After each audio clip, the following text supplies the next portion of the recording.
Top members of the Senate Judiciary Committee looking into Russian meddling say senior White House advisor and President Trump's son-in-law, Jared Kushner, may have withheld information.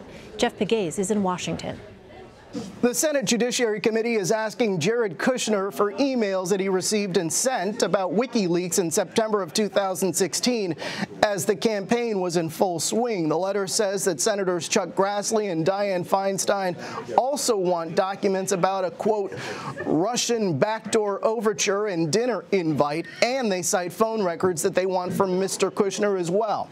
Kushner is now the second of President Trump's inner circle to be involved with WikiLeaks. Earlier this week, it was revealed that the president's son, Donald Trump Jr., actually exchanged Twitter messages with WikiLeaks. On October 3rd, for example, 2016, Trump Jr. wrote WikiLeaks, quote, "What's behind this Wednesday leak I keep reading about?" WikiLeaks responded, "Hey, Donald, great to see you and your dad talking about our publications." Both Kushner and Donald Trump Jr. were at a meeting at Trump Tower in June of 2016 with Russian operatives, including Russian lawyer Natalia Veselnitskaya. And Donald Trump has acknowledged that the meeting was set up under the premise that Veselnitskaya had potentially damaging information about Democratic nominee Hillary Clinton. Also in that room was Ike Keveladze, a Soviet-born businessman who has been living here in the U.S. CBS News has learned that Keveladze and his lawyer spent more than 2 hours, Elaine, inside Special Counsel Robert Mueller's office today. Jeff, could you elaborate a little bit more? Who is Ike Keveladze?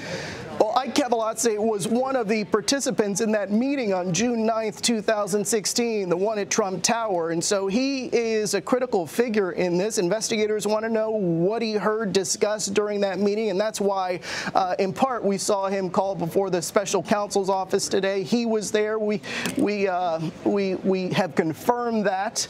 And so what this shows is that investigators are paying close attention to what happened during that meeting.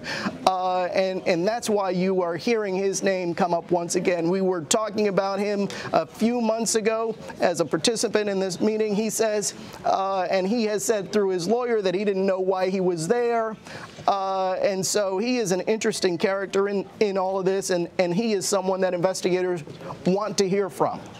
Meanwhile, the special counsel is expected to interview White House Communications Director Hope Hicks by the end of the month. What does that tell us about the status of Bob Mueller's investigation?